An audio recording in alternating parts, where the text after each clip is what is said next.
Broadband connectivity મોજૂદ છે, સેવાઓ ઉપલબ્ધ છે મારા ગામડામાં.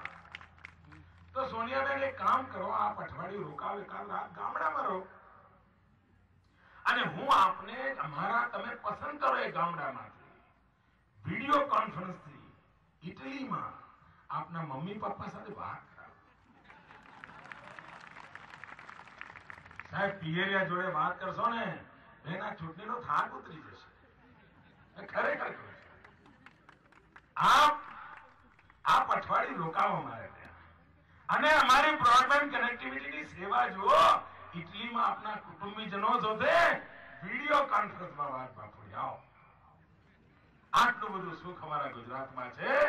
એનું કારણ વિકાસના માર્ગ પર ગુજરાત ચાલે છે. વોટ બેંકની રાજનીતિને તિલાંજલિ આપી છે અને એટલે જ ભાઈઓ બહેનો કહેવા આવ્યો છું, સાણંદનું સૌભાગ્ય છે બીજો. સાણંદના વખતે ખાલી એમપી નથી ચૂંટવાનો.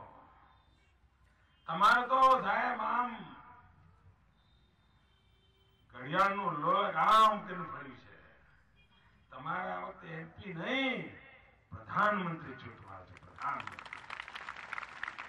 તમારા વોટની તાકાત હિન્દુસ્તાનના બધાના વોટ ભેગા કરો એના કરતા વધારે છે. પગલે લોહી પી જાય. આપણે આ રેલવેના ઉપર પુલ બનાવો, લોકોને તકલીફ પડતી હોય, 12 મહિનામાં 15 એક્સિડન્ટ થતા હોય, 25 જણ મરતા હોય, એટલે આપણે સેંકડો કરોડો રૂપિયા ખર્ચીને પુલ બનાવીએ.